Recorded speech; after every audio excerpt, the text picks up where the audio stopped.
Hello and welcome. We are here today talking about the possibility in the medicine of clarity. I'm here with Rivky, so happy to be with you here today. I want to back it up because that's how we do it. We drop the topic and then we back it up so we can get to understand what is it that we're really talking about here. And for me, when I think about what offers me the most clarity, I think about the words that I speak that create the reality that I am in. We know that in order for the world to have come into existence, God used words.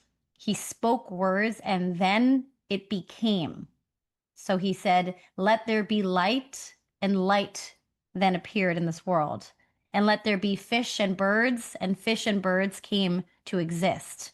That is how powerful words are. Words are the foundation and the building blocks of the reality that we find ourselves in, both in the most magical of ways, when we speak beautiful words about ourselves and about the universe and about the things that we want to create, and in really detrimental ways when we say horrible things about ourselves to ourselves or about others or about things that are impossible, quote, quote, that then we find in our reality that we're not able to reach those goals because our words are creating the reality where that is not accessible.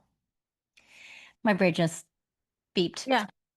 Well, as you're talking about clarity, you're speaking so clearly. It's so cool to see the embodiment of those words be expressed in the here and now. And I'd love to add to what you're saying and bring our audience into some context to some of the reasons why we're talking about this. We always like to discuss topics that we move through and learn about within ourselves. And thank God we have the opportunity to speak quite often and allow ourselves to really learn through ourselves, through each other, through our life experiences. And one of the reasons why I personally feel passionate about this topic this week is because last week we recorded a podcast for you all. And when I listened to it, because we re listen to each podcast before we send it out, and I felt that there was this wavelength in this podcast where I felt like I understood completely what you were saying, and you understood completely what I was saying. But when I zoomed out a little bit, I realized that I wasn't sure if everybody else would understand the language that we have developed in our friendship. I want to bring everyone into this idea of context mattering so much in clarity.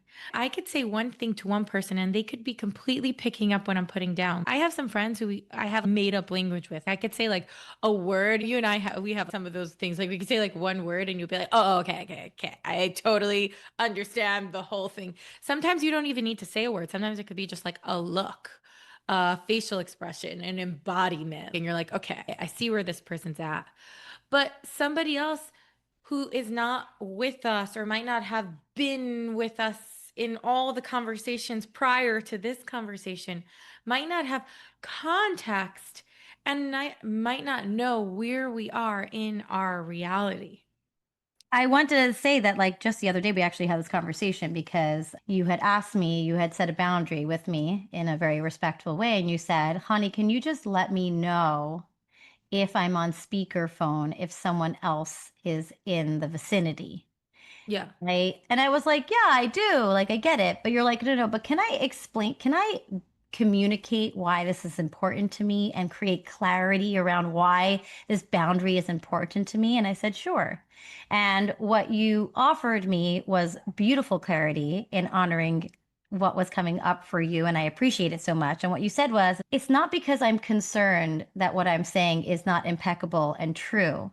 My concern is that somebody comes into a conversation midway and picks up only one sentence of a very long conversation and then makes an assumption that isn't true. So I want to be able to be alert and aware if someone walked in so I can be sensitive to someone else's presence and understanding that they might not get the context of where this suddenly showed up. And when you only hear one little sliver of a conversation, it can be interpreted in so many different ways than what the context was in the conversation that we were having. So I feel like that is a perfect example of being able to create boundaries, to respect clarity, the medicine of clarity, most of all, because when I put myself in a situation where I don't create those boundaries, there's much more possibility for miscommunication and confusion, which is the opposite of clarity, and assumptions, which also lead to things that are more confusing and less clear. So, yeah, Totally. I just want to say that I appreciated that so much. And it was so helpful because you could have just said it and I would have been like, duh, okay, obviously I'm going to respect that boundary. But to really understand why it was important to you and what you were being sensitive about really, really made me fully grasp this concept.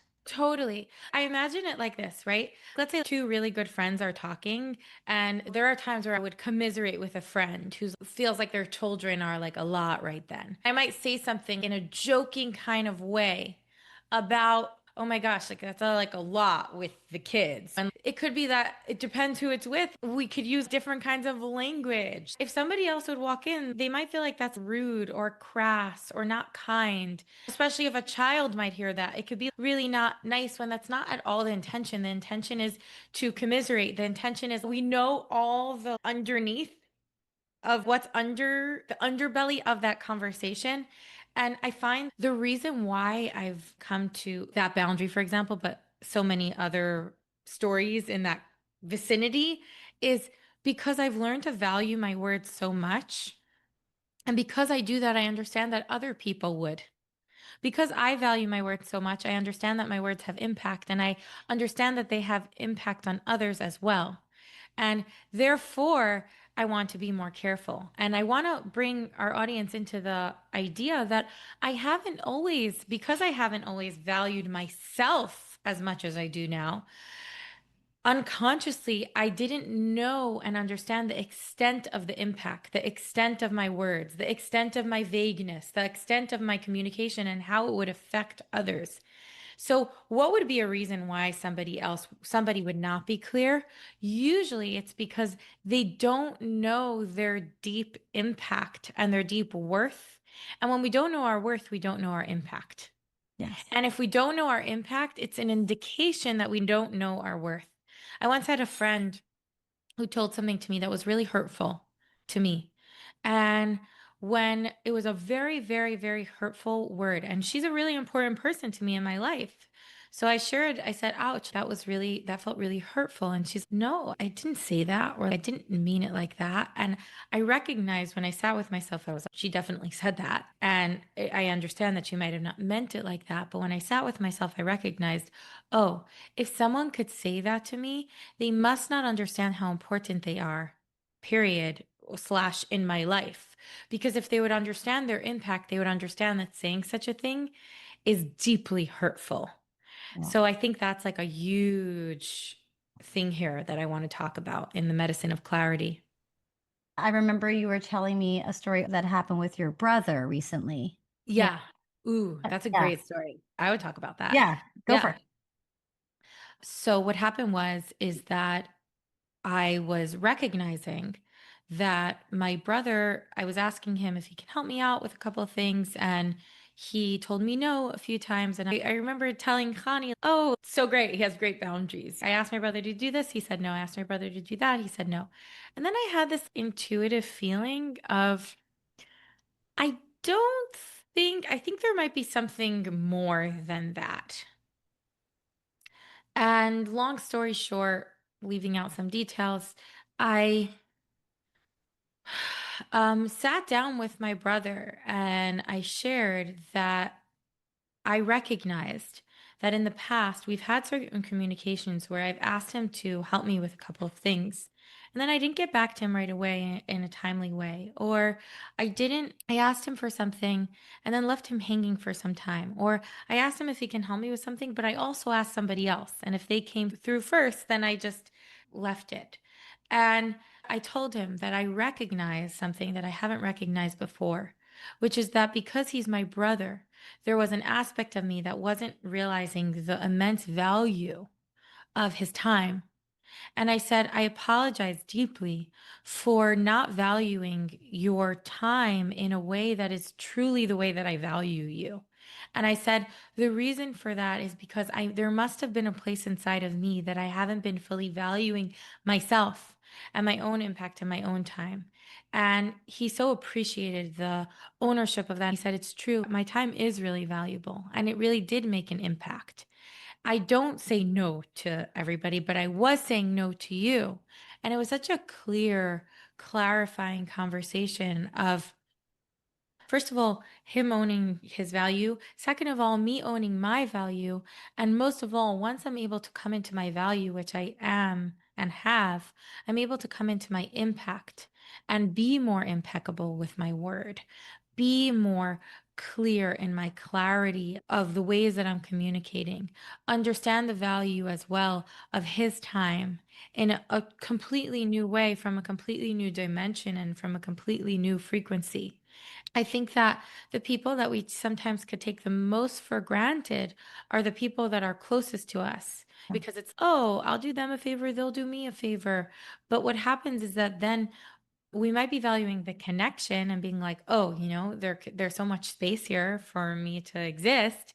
But on the other hand, we might not be valuing the value that person brings into the world when we're just assuming that whatever it is that we might be assuming. And I think that in the same vein, clarity has not always been the case. Somebody might be listening to this and being, oh my gosh, there's so many places that I haven't done this. It's okay. We do what we do when we know what we know. And when we come to a new awareness, we can do better. And apologies, ownership, is a great way to be clear. Sometimes we also underestimate the value of our words in gratitude.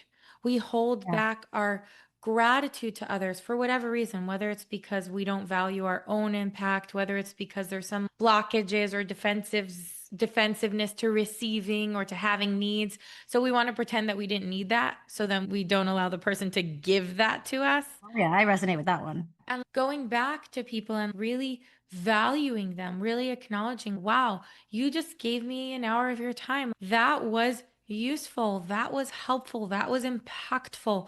That was valuable. That meant a lot to me. And opening up that value also opens up for clarity in communication, clarity in gratitude, clarity in rupture and repair, which ultimately brings us into so much more connection inside of our lives, inside of our relationships, and inside of our own integrity, our own personal integrity.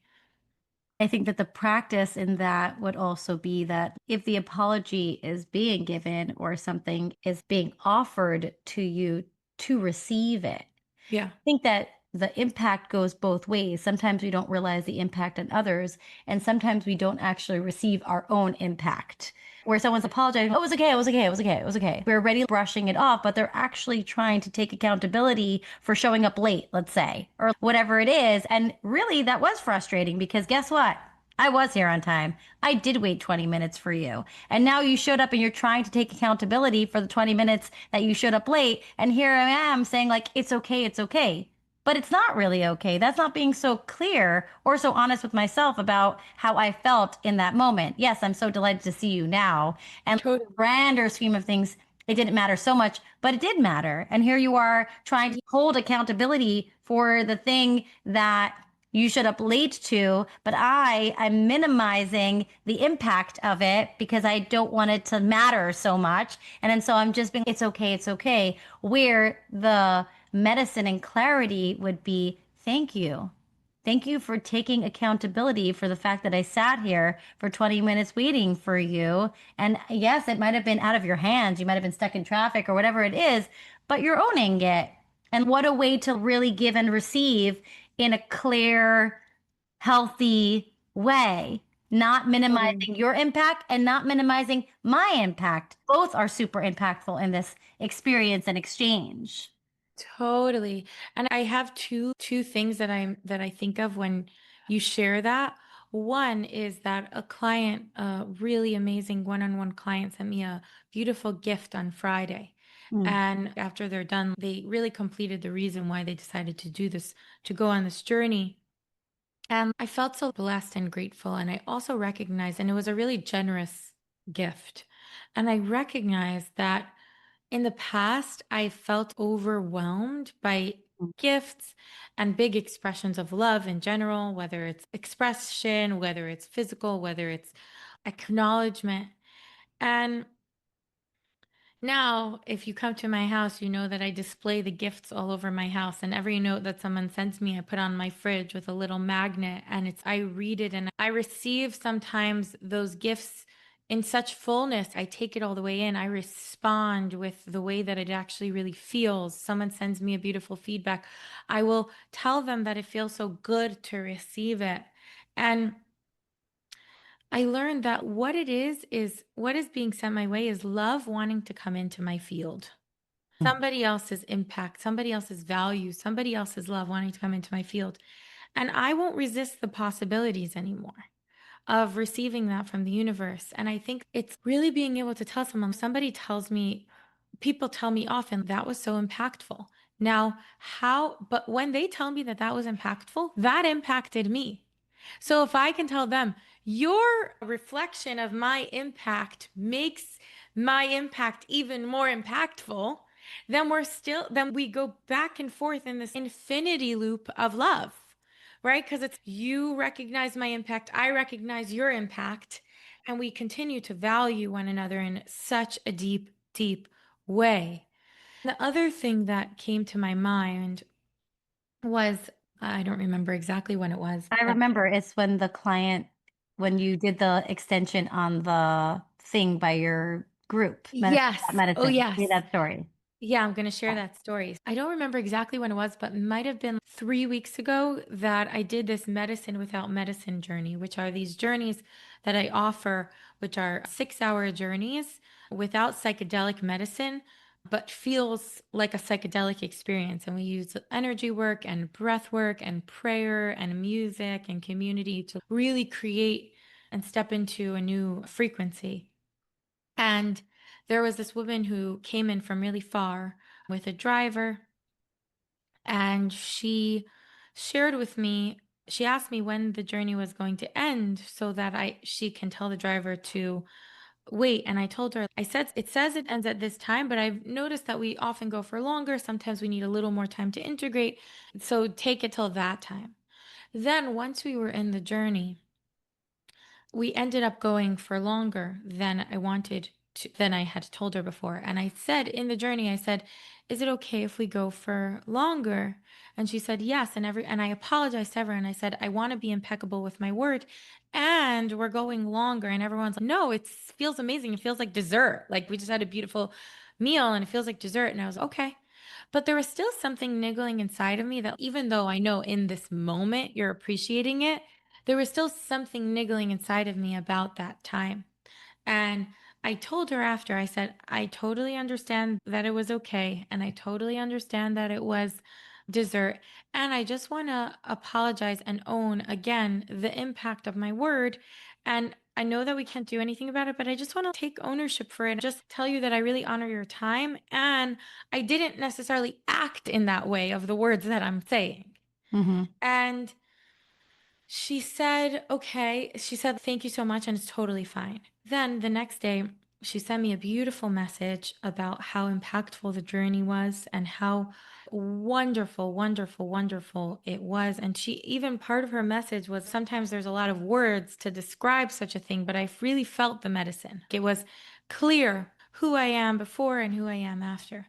And she said, and I feel more in a space of being able to receive your ownership. She said, I just want you to know I did have to pay for an extra amount of time that the driver waited for me, and it did impact me, and it's okay. But I want to just honor your apology to me and receive it for what it was. And I found that to be so beautiful because it was such a relational human moment for me. But also, I felt she was able to not minimize the impact. She was able to bring it back to me and let me understand that. In some way, she told me my value. She told me my impact. And she also acknowledged her value and how that impacted her. And I really felt that was such a beautiful, beautiful moment of connection and repair for us. It's like when the tide rises, all the boats rise. As soon as we are in the frequency of the medicine of clarity and speaking from a place of responsibility and accountability for the power of our words and the way that they impact, we offer the same reflection towards others and towards others to recognize within themselves how impactful their words are and how impactful it is to receive others' words that are really honoring that inside of them. I think Mm, that's just such a beautiful way of showing that give and take of both sides, of both people really leveling up and leveling up into holding it until I can receive and you can receive and I can receive and you can receive and we can continue in that flow of receiving from each other, which is just so gorgeous. yeah, It's making me think of the opposite of this, which I like to play on both sides of the coin here. totally. But my mom has this saying, and I love my mother so much. She's hilarious. Some of her one-liners are just the most simple, but the most impactful because she's The epic best. human like that. But she's I say your mom's one-liners on our retreats. exactly. But one of them is, don't tell me what you were going to do. Don't tell me what you were going to do. Don't come home and say, oh, I was going to pick up flowers for you when I saw it in the corner. No, you get zero lahafach. You don't get zero credit. You get negative zero credit for that because what you're telling me is that you were going to do a kind gesture because you thought about it, but you didn't actually in the action form do it. So your word is less than valuable. And if by some way you thought that you're going to get credit by having the thought that you were going to, not in my house. Can you give No. more examples of what it would look like? Yeah, even, oh, I saw the dishes. She gets up to do the dishes, and then someone says, oh, I was going to do the dishes. Don't tell me what you were going to do. Because the bottom line is, you didn't do the thing that you're telling me now that you were going to do. I was So gonna buy you a present. I I was, was yeah. gonna tell this to you. I was gonna bring this over. Yeah. Exactly. Yeah. And I think that the reason why people say that is because most of the times what people are received with when they say what they were going to do is it's okay. So Mm, somehow they merited their thought to be valuable in some way. But that's mm, not real. That's not real mm. because if we're going to go with the medicine of clarity here, the medicine of clarity is that you put your money where your mouth is. Otherwise, it's not worth anything. Otherwise, BS, quite literally. But my mom, she had that boundary, and I remember it so many times where it was where somebody was bidding for some kind of merit in the field, and she was like, no, no, no, no, no, no, no. No, if it's here, then you deserve the merit. If it's not, don't tell me what you were going to do. Your word is not worth anything if it's not connected to the action that actually merits that sort of recognition. I think there's such deep wisdom. First of all, pep talk from Connie Frankel. So good. My mom, really. And your mom, but it's just Yeah. channeled through you. Yeah. It's just so good. Also, because you know what? What we minimize is the frustration in that when we say it's okay. Right. I can And hear then the that other undercurrent. person is receiving merit for something that is not actually meritable. And Yeah. so we're here in a place where we're not perpetuating a clear reality. We're actually perpetuating confusion because we're giving credit where credit is not due. Credit is due where credit is due. Where it's not due, it should not receive credit because that's where you start to create confusion. Yeah. And if we're in the space of the medicine of clarity, we need to be impeccable with those understandings. And my Totally. she was more like sarcastic about it and like funny about it, but she was right. She was so Right. right. Right. I feel there's so much beauty in what you're saying because there are so many times where I think the reason why we tell people what we were going to do, quote unquote, is Sometimes because we were really going to do it and we really couldn't. But most of the time it's this people pleasing part. It's what we want to get back in someone's good graces, quote unquote. This is the people pleaser part, Yeah. right? Yeah. And that's not the most from what I'm hearing, the undercurrent of frustration in what you're sharing, which is so funny and also the truth, such a deep truth, is that it's not the most authentic. It's not the most truthy truth. It's a little bit manipulative in the undercurrent because what not you, but what that voice, that part is trying to do is create an image of you that doesn't match the reality that we're in. So it's somehow the subtle experience where I hear you using the word merit and credit, so I'll use it also. It's this experience where someone might receive credit for something that they didn't actually do. Now, there are certain cases where that's true. They did, let's say someone might have took all the things, put it in the car, got in there on time, got all the intention, and then every way that they tried to drive there, the roads were closed. Okay, that's a very different experience Yeah. than anything else. Yeah. And I think also, I recognize that sometimes the most powerful people are the people that show, don't tell. Mhm. They don't tell you, they show you. Yes. And that is, I think, a really, really, really huge thing in parenting, right? It's one thing if you tell your kids your ideas about the world and your values, etc.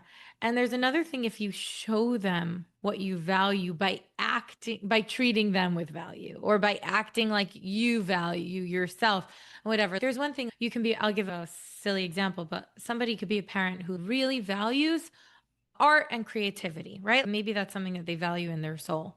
They can either tell their kids, I really value art and creativity, or they could take their kids to art exhibits. They could paint. They could sign their kids up for art lessons. They could explore their creativity, or they could talk about it. And I think that's a little bit of the tension that we're playing with here. Right. And the other side of that would be curbing your children's social media or TV intake or any sort of device intake, but then sitting on your phone. The message needs to be clear. If we cannot hold the value that we want to offer our children, then we're not giving the clear.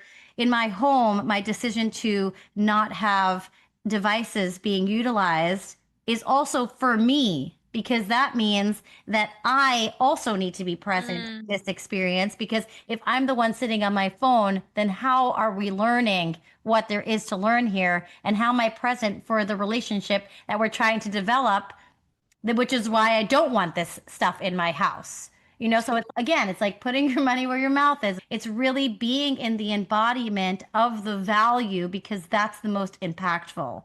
And also, it's the word, right? I can say whatever I want to say. If I am not embodying the words that are being spoken, then they just fall and they just land wherever they land. But if yeah. I say the words, these are the boundaries that we're going to have in our home. These are the parameters that are going to be around our intake in our social of outside influences in our life experience. I myself, I myself need to hold by that. And so I have Right. an alarm on my phone that tells me phone off now. So that when Right. kids are having dinner and we're doing bath time and we're doing bedtime, there is no phone in the vicinity. Right. And once Right. everyone's in bed around 8:30 and we're all going to sleep, which I'm usually also going to sleep at that point. So Yeah, that's you are. pretty much where it's at. But at that point, I can pick my phone up because now we're moving on to the next thing and everyone's already in bed and tucked in and going to sleep. So in both ways. Beautiful. And I feel we're touching something that's so interesting because you and I were talking earlier about over communication and how that's a part of all of this. It's over communication, I think, is something that is a really important part of this. I learned this from a few people in my life, but Heather Parody is one person who does that a lot. She really over communicates in a way that is very, very clear to know what she is sharing and what she is offering, what she isn't offering. And it really, really, really, really is helpful in communications with her. She is an amazing human in my life. But where is this intersect with that? Over communication doesn't mean anything if we're just over communicating and not doing any action. If I over communicate a boundary and I don't keep it, it doesn't mean anything. Right. So Exactly. before we move into talking about over communication, that's, I think, a really good caveat to share. But I want to talk a little bit about over communication because I think over communication is the example that you shared before. When I set the boundary, when I shared that boundary with you, and then I explained my desire for the boundary. But let's back that up. Why did I decide to set the boundary? Honestly, it's not that big of a deal. Why did I bring it into the conversation? And I'll tell you why. Because when I was on the phone with you and I heard that I was on speakerphone and someone was in the room, and that doesn't usually happen. It's not like it happens every day, right? So normally I would just be like, okay, who cares? Just one time. Who cares? But then I realized that I was feeling a little bit nervous in that conversation. And if I don't say anything, then I'm going to build unspoken resentment. Mm, I didn't want to create that dynamic where in a month or a week or 5 years, I have this whole story about you not, I don't know, that I would create in my brain about like, you not respecting my privacy or right. whatever. I knew that I could create because we're human beings and our brains could create these stories that I might not even be conscious of because I would just cover it with love and cover it with love and cover it with understanding. And really, there would be something like a little moldy or rotting underneath. Saying it right away and over communicating felt like the more, even if it's not that important in the moment, it felt like the more helpful thing to do for the dynamic. And it's really interesting because I've been getting more and more and more clear on you. In order to over communicate, you have to be really clear on what you want. It has to matter to Absolutely. you. You have to actually care. I had to let that experience matter to me. Oh, it actually does matter, right? I was Mhm. thinking about this conversation that I had with a client recently. I worked with a client for a one on one session, and we knew each other a bit from before. So she sent me a beautiful voice note explaining what the session meant to her. And then she asked me some questions about joining a future retreat. And she said, I totally honor and respect if there's another way of communication that would be better because she knows that we've been talking about things in relationship to technical communications in email. And I sent her such a clear message, and I'm going to read it here because I think it's a really, really good example of over Mhm. communication.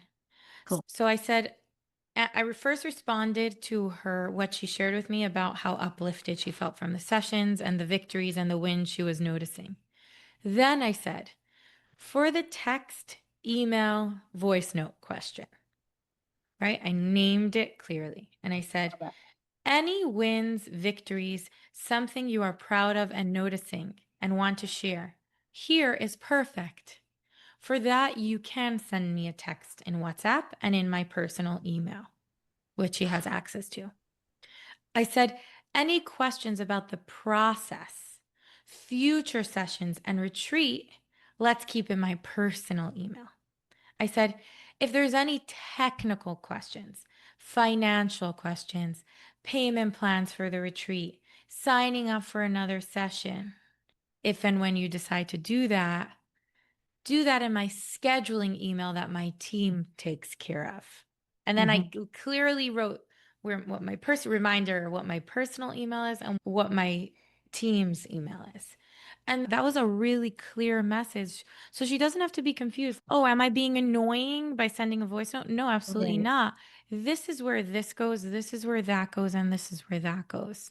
And I think that often, in order to be able to over communicate, we actually need to be able to be with ourselves and know what works for us, what doesn't work for us. And sometimes we learn what doesn't work for us by also letting ourselves feel a little bit tired or frustrated or disappointed in the way that it is. Because when we sugarcoat it, it's like wrapping something. We could start to wrap moldy or rotting things in shiny paper and put more and more shiny paper over it. But when we can allow ourselves to uncover how we really, really, really feel, we can actually, instead of having to throw out the whole thing, because it grew too much mold, we can actually put it out to air out and start again in a way that feels really fresh. I have many plants in my house, probably close to 150, I think. Wow. A lot of Kind of plants, hard. maybe like 140, something like that. And there was this plant that I had in my house that I saw was growing this white fungi thing. And I was, okay, either I can move them away from the other plants, right? Because if it touches one plant, then it touches the other plant, my whole house is going to have a freaking rash. I'm not down. Not doing rashes here. We're not having a whole allergic reaction for the whole family. Not So chicken pox for everyone. Yeah. no, no. So I'm like, okay, how are we going to do this? I don't want to throw the whole thing out, right? This is a beautiful plant. I don't need to throw the whole thing out. But I also need to acknowledge the elephant in the room, which is not such an elephant. There's a rash on this plant. Now, I could douse it in water or some treatments or whatever, but I didn't know if that would be the answer, and that would be a wild guess. But what I did know is that if I separate it enough from the other plants and put it outside in the sun, first of all, the rain will water it if it needs to be watered. And if I see that it starts dying more, then I know that it will anyway, it's time for it to go. But if I see that it starts to recover, then I can either bring it back inside or leave it outside. What happened was 2 days later, I put it out in the sun. The rash is all gone. It's growing bigger, it's growing stronger, and I was able to bring it back inside. Sometimes we need to bring something to air it out, bring healing to it, bring clarity to it, and then start over. I think about what would be the inhibition to withhold from the over communication, because even the word over communication sounds like more than I want to communicate. Mhm. It's the word over. And I think that there's these aspects of self judgment that are coming up. Number one, assumption. We Mm. just assume for others so quickly that we don't even consider that there might need to be more communication here because we've already decided for others based on the assumptions that we've made. So we don't even realize that there is confusion here because we've become so clear on our end about what's going on for both of us. Made so many assumptions. So I think just slowing it down a little bit will help us understand how much of this is what we actually communicated and how much of this is what I've assumed because I'm filling in the gaps here based on my own projections. So just a little bit of a slower roll in the space. And the other thought that's I coming up. feel nervous laughter in the best way. I feel like I know I've done that in the Yes. past. And likewise, so when I'm thinking about it, we've had over communicative conversations and they've been so enlightening and so helpful. And I'm thinking, well, why don't I practice that all the time? And I'm recognizing there's because I've already taken so much responsibility for myself and everyone else that I've made the assumption for others that here I am figuring out your life when you don't even know that I figured it out for you already. You don't even know what's on the agenda because I already assumed that you knew because I made the arrangement for us. You know what I mean? Yeah. We jumped 10 steps ahead and we didn't even call our friend to tell her that she's invited to come and we already made the reservation, booked the thing, da da da da. I don't even know if she's available. My Right. assumption is that she's just going to be available. Who said? Totally. That's a silly example, but like that idea. But the other Totally. thing that I'm thinking about is in couples therapy where there's the opportunity to drop into a practice of speaking what it is that you're saying and have the other person mirror it back to you so that you can understand if they picked up what you're putting down so that there is clarity. Because there's also the assumption that if I said it, you get it. Right. If I Right. said it, then you understood what I'm saying, and you totally are in my head and understand exactly what I meant in the nuance of the words of what I said. But Totally. but that's not necessarily true because we're all receiving the universe through our prism, and so the words that you might have said could be landed in me, and I totally didn't say that. I don't even understand it. When we have a over communicative, or the truth is, it's not even over communicative. It's actually just a communicative conversation. Yeah. I think that we've moved into naming it over communicative because we just don't communicate at all. So Totally. often. And Totally. really, Totally. real communication is did I get you? Did you get me? Do we have an understanding? Is it clear? Okay, now we can move forward. But so many times, either based on the assumption that I had of you or the assumption that you understood that I was saying, that would be just understood and it would just move forward. It was interesting because my husband the other day, he asked me, when I say the word sure, when you ask me for something, I'm like, do you mind taking out the garbage? And I say sure. What does that mean to you?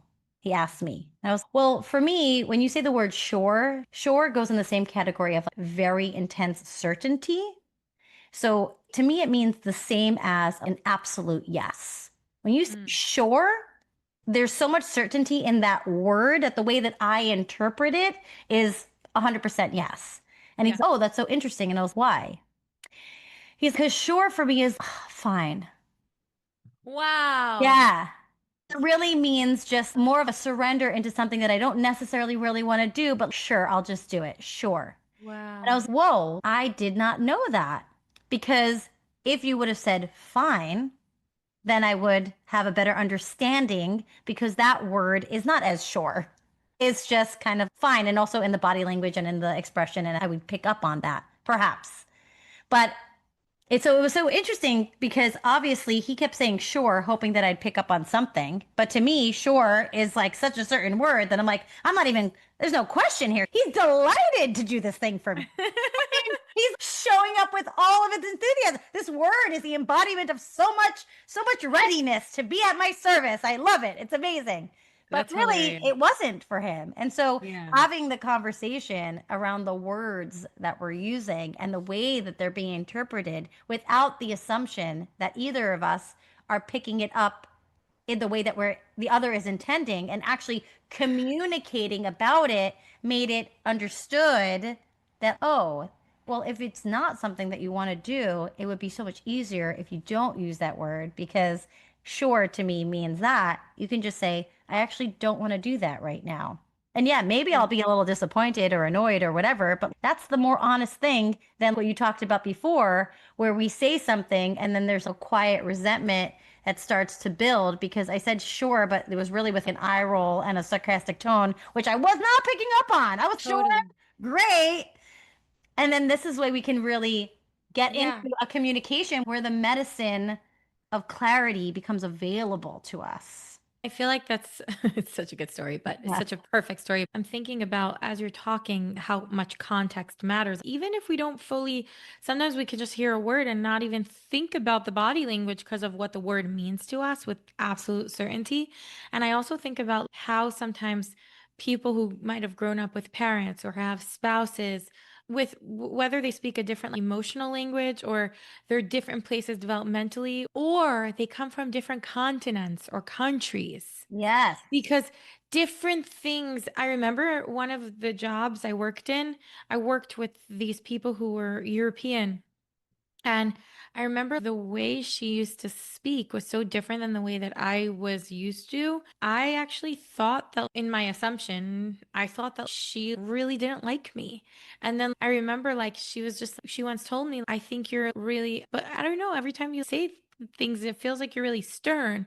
And then I recognized that her communication was just from a different country. It's the way Mm. somebody speaks in a different country. And it was just such an interesting thing. And that's a lot of times I find that in therapy school, they teach a lot about cultural competence. It's so important Mm. to Mm. understand different cultures and the ways that different people communicate because that gives you a totally different amount of context. An American therapist who's been in America for many generations, who's in pop culture society, might be tell their client who's from this Jewish family of Holocaust survivors or from this Hispanic family who's been living together in multi-generational living for multi-generation. They'll be like, you don't like your parents? Just cut them off. It's completely different. You missed every mode of transportation though, you know? Yeah. And that's something that's more common than we realize. It's really important to learn from and with people who also, of course, it's important to learn from everyone. And there's Yeah. something to learn from everybody. But so important to learn with people who understand where you're coming from because sometimes people could get so confused when somebody else's absolute clarity is completely not related to the context and the culture that they're living in and part of. And that's super important. And I'm thinking about also, I have this friend who you're I'm laughing at. thinking about when people speak Yiddish in English. So, could you throw Yeah. me out the baby a towel? Yeah, exactly. Where you switch the words around where the sentence sounds like you're throwing a kid out the window, but you're actually just asking for a towel for the baby. But Throw the because of baby the out the window, a context, blanket. yeah, exactly. And for somebody who speaks Yiddish as their first language, that would be something that they understand completely. Completely. And if I Throw would say the it the other way blanket out the around, yeah. window. If I said it the other way around, you'd be confused. You'd be like, "You want me to throw the baby out?" Like, I'm just, Right. Different people have completely different language orientation that can mean a completely different thing. And that's where these really funny, I'm sure we could talk for ages about funny ways that we can misinterpret people in different languages. But I was thinking about someone asked me recently, I don't understand something. I understand my value. I'm offering a really beautiful offering into the world. Why are people not picking up on it? I see that you always fill up, your groups are full and robust, and people are joining your retreats, and people are coming, being a part of what you're offering in the world. Why am I not being picked up? And I first was maybe it's not the right time or whatever. And I didn't think too much into it. But then I was watching their Instagram stories and I saw their name wasn't even on the advertisement that they were posting where they live. Do you live in Europe? Do you live in the US? Do you live in Brooklyn? Do you live in New Jersey? Where is this? Is this in person? Is this online? There are so many details that were missing. And I wondered, and I asked this person out of curiosity because they're my friend, is there an aspect of subtle self sabotage that you're not being, because for whatever reason, maybe it's afraid, maybe it's a step for you or an edge for you to put yourself out there, that you're not being fully clear with what you're offering in the world? The answer was yes for her. And sometimes our clarity could be because we don't understand, our lack of clarity could be we don't understand our impact. And sometimes our lack of clarity could be because we are afraid of our impact, or we are afraid of being seen, or we're afraid of how we're going to be received, or we're afraid to create this thing where people then come and we don't know what's going to happen. It's such a surrender to be clear, to put ourselves out there, because even as clear as we are, even if we have the medicine of clarity surging through our veins, there are going to be people in the world who are in a different wavelength, who don't see us, who don't hear us, and definitely might not understand us or where we're coming from. And that could be a really scary thing to just acknowledge the truth of. And I think another really beautiful thing that you were talking about couples and being clear, another really beautiful thing can be specific positive praise, right? We learned about this when I used to work with children, developmental therapy. It's just telling your kids, you're a good girl or you're a good boy. What does that mean? What are you sharing? First of all, good is such a generic word that could be so not helpful to It's children. like dating, and they're so tell me about her. Oh, she's so nice. She's Nice, right? What like, does that mean? what does Right. that mean? Yeah. Right. But telling your children the specific thing, telling your spouse this is specific thing, telling your spouse what you love about them in specific, telling your children what or your friends what impacted you in specific. And this woman actually, I didn't tell you this yet, but she messaged me on Instagram today. So shout out to you if you're listening to this, because I'm sure you are. She messaged me today on Instagram and she said she found our podcast and she listened to it and it's been so impactful. And then she said, just to be clear, and she went through Mm. the podcast that she listened to and she shared the specific thing about the podcast that impacted her. Wow. Wow. And I found, I shared back, I said, it's so impactful to me that you shared the specific things that impacted you because now I know. And now Khani and I could even refine our impact even more. When we know what you're picking up, we can become even more clear. We can understand our value even more. We can have the energy to, this is a lot of work, what we're doing here, to show up and show up with what we're offering. So it's that specific positive praise and specific requests. There Yeah. was this friend who I thought of an idea of someone to set her up with. And if you think she's in the more, she's not exactly sure what she wants and things like that. And she said, if you think it's a good idea, you should ask him. I'm kind of curious. And I'm, no, do you want me to or do you not want me to? If you want me to, she's, I think I want you to. I was like, well, then would you be willing to request that from me? And she Mm. said, I request that you reach out to him and ask him if he's interested in dating me. And I was like, that feels clear. I did that from, obviously, we're close friends and it was a comfortable thing for me to do, but from the love in my heart that wanted to help bring more clarity, more discernment to this conversation. What do you really want? And can you Yeah. claim it for yourself? Right, right, right. I love that. I love that.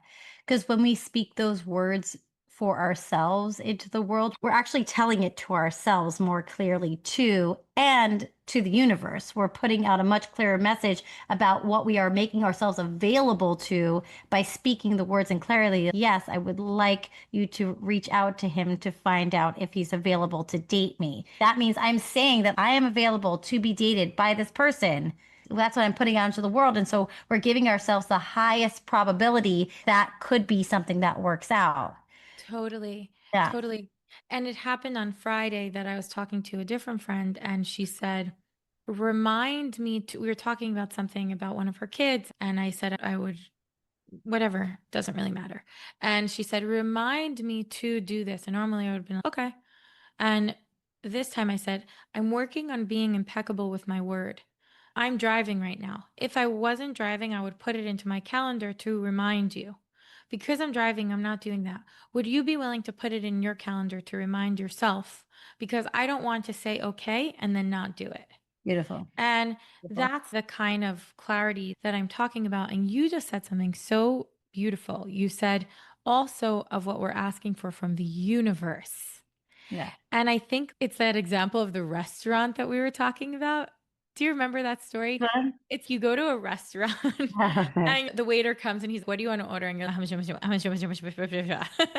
the waiter's like, what do you want to order? And you're like, I'll take the salad. And there's 8 salads on the menu. It's sometimes we pray to Hashem, to the God of our understanding in those ways, or even creating and manifesting in the universe. It's okay. I'll either have this or this or this or this. No, no, no.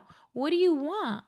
Right. And are you Or God knows what's best for me. So I'm right? going to just pray that he knows what's best. It's like, Right. yeah, he might know what's best, but he is waiting for us to ask for it and to be a vessel to receive that. And when we say it, we are opening up the space inside of ourselves to be able to receive that which we are asking for. Can we allow it to ourselves? Can we allow ourselves to really speak the words of what it is that we desire so that we can actually receive it and with the most clarity and the most details and the most intricate, small, even to the smallest nuance of the idea, because the more detailed and the more clear that we can get with whatever it is that we're trying to manifest, the more likely it will be here in exactly that way. 100%. And what I think now, actually, I know with certainty, is that when we speak something into reality from a place of alignment, it does happen. It does Yeah. get created Yes. sooner or later. Sometimes we need to wait until a few things shift and morph, but it does happen. Now, why aren't we clear sometimes with the universe? Because the question really is, are we allowing ourselves to have what we want? Right. And are we afraid to actually have it? Are we afraid to be in the reality of having it? And subconsciously, are we self sabotaging ourselves to have what we want? And I think that's a really powerful question to walk with. Right, because the beautiful thing is that whatever we do ask for is what we receive, right? So if I'm not being clear because in some way I don't feel like I'm deserving, or in some way I don't feel like I could handle that much of receiving, then of course I'm saying it in a very vague way. And so then I'm receiving it in a vague way with that, which then validates the story that, see, I can't have it all. But that's Totally. because somewhere inside of me, I believe that I'm not worthy enough to have everything that's possible for me. But if Yes. I could really say it with all of my heart and soul and say it with such clarity, and I love when people keep asking me as I'm starting this new business, they're, what's grassroots? What is it? And every time I'm like, yay, thank you for asking, because every time I get to tell you what it is, all the multifaceted ways that this edifice is taking up space in this world, I get to activate those things and be re-excited about them and speak them into existence again and again and again with even more precision and even more clarity and even more enthusiasm and excitement for what is here and what you get to participate in if you want to choose this for yourself. I just opened the door on Thursday and it was just 2 days so far of having people walk in, and to be received, which is the experience that I'm having in the dream that I put into the world with impeccable clarity from God. It was God. I manifested this in a meditation And this is what it is. And I Yes. speak it and I speak it and I write it in my morning pages again and again with more details and more ideas and more concepts that can come together. And then people are walking in and they're thanking me. They're saying, thank you for creating this. Yes. They feel there's this interesting way that they feel somehow it's for them.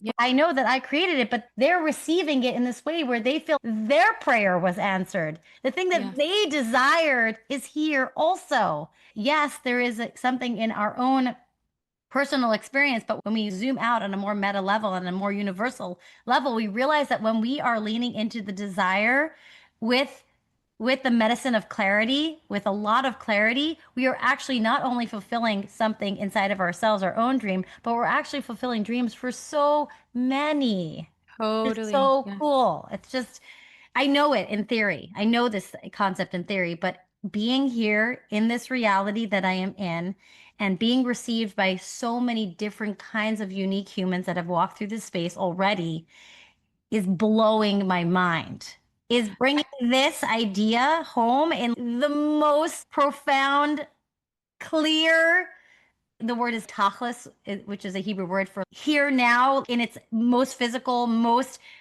revealed way. It's like, Yeah. whoa. I want to say two things. One, thank you for your clarity in your manifestation. And I think that's what people are telling you. They're saying, thank you for your clarity. And I think the other thing that I want to highlight is that you are the most thing that you were the most clear with is that you are worthy. Yes. So once you know that, and I know that you've done so much work to really feel that in your bones, and in some way you always felt that in your bones, all the things, being able to then create from that place is such a different frequency to be creating from. People are picking up what you're putting down in such a clear way. I also just want to say to everyone who might be listening to this as their first podcast that Grassroots is Chani's brand new business. You can go visit her in Brooklyn because her doors are open. And it is her beautiful idea of an art collective and a floral shop and all the thing and gifts and all the things that she envisioned in a meditation with so much clarity to bring into the world. It's such a blessing to experience your clarity of your prayer in real time. Yes. I want to say that you actually helped me so much in in a deeper discernment of I am someone who walks in this world with a deep understanding of my worthiness. I did grow Yeah. up in a safe environment where I was nurtured and loved to believe that I am worthy and that I am impactful. But what came even to a more clearer understanding and the medicine of clarity that I'm walking with now, based on a conversation that we had, is that that there is even more to be worthy of. Yes. And so it's not a question of whether you're worthy or not. You know that you're worthy, but can you allow yourself to be worthy of even more? Can you expand your capacity to receive even more and understand that you're not just worthy of this, a more limited capacity. You are worthy of the exponential, overflowing, infinity amount of Yeah. receiving from the universe. Just being able to walk with that understanding that it was never a question of worthiness. It's an expansion into even more of whatever it is that you already have. And I want to offer Totally. that to everybody. We may be experiencing beautiful things, but we are not limited to that beauty and abundance and possibility. There is no end to how much we can receive in those spaces. And the more that we open up ourselves to that possibility, the more we will just keep experiencing it. And it is magic. It's really a magical unfolding. Totally. What I'm hearing you say is that the medicine of clarity is, and the deepest thing to become clear of is our value, is Yeah. our beingness. When we can, first of all, when we are deeply aware of our value, we are more clear, but also being clear of our value really allows us to expand our capacity and our vision for what's possible in our lifetime. And I would love to end off with two things, if that's okay. Yeah. One thing is that I want to just share, I'll put it here because we didn't speak about it in the middle, and I think it's really important, is that as a practitioner who does healing work with people, who was a therapist, experience a lot of people speaking a lot of therapy speak in the healing world. Sometimes they're not even clear on why they're going to this breathwork group or why it's almost I'm watching people spinning and looping in healing. This could be a 5 podcast series. So just listen to this and then you can email me your questions and we'll put it in another podcast. Yeah. But sometimes somebody comes to me and they know so much, but they're not feeling and embodying what they're knowing. And Mm. it's just this, it's not really so clear. And sometimes people are, someone, I could be sitting with a client for the first time and they'll be like, I'm so disassociated. And I'll be like, can you tell me what you mean when you say that though? And they say, I just feel this tightness in my chest and this sadness behind my eyes.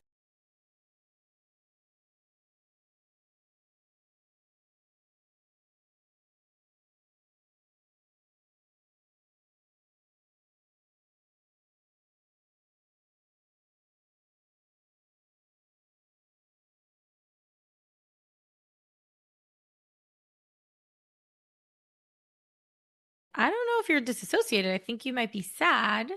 But sometimes this therapy language that's been created to help us became everybody and their yoga teacher is using it.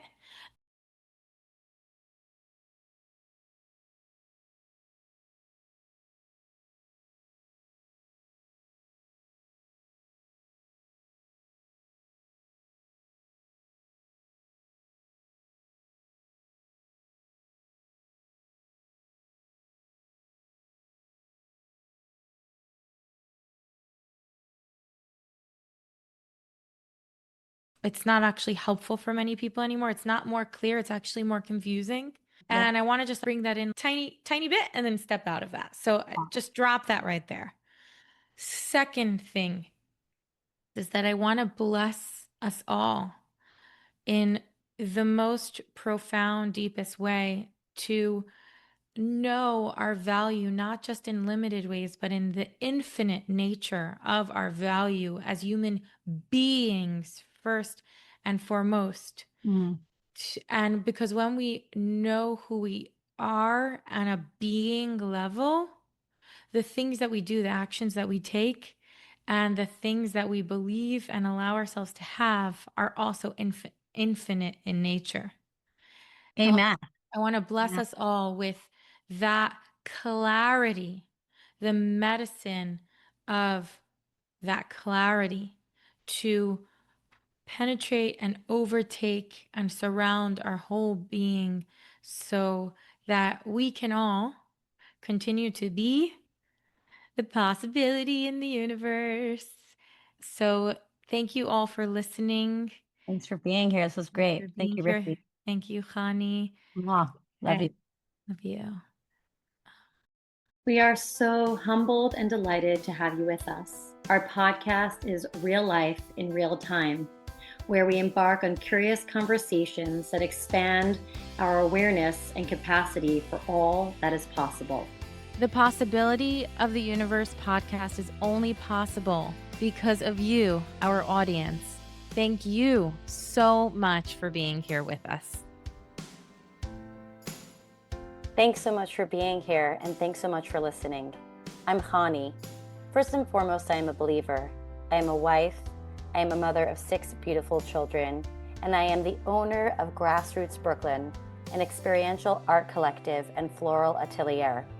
I am also a life coach working with both individuals and couples to empower them to step into all of their own possibilities in this universe. You can find me on Instagram at Makom Sanctuary and on my website, www.grassrootsbklyn.com. Hi, I'm Rivky, and I love life. I love heart-centered living. I love to be curious, and I love to connect with all things. I started off as a social worker and developmental therapist, and now I work as a somatic and subconscious practitioner using modalities such as somatic healing, breathwork, bodywork, hypnotherapy, and some really magical and incredible quantum healing technologies.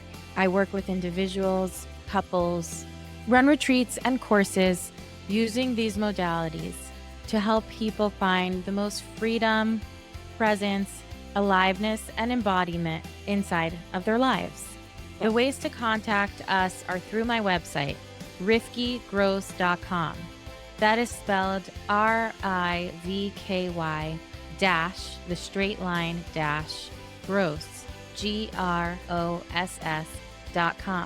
You can also follow us on Instagram, Chani at Muckhome Sanctuary, and myself at Rivky Gross.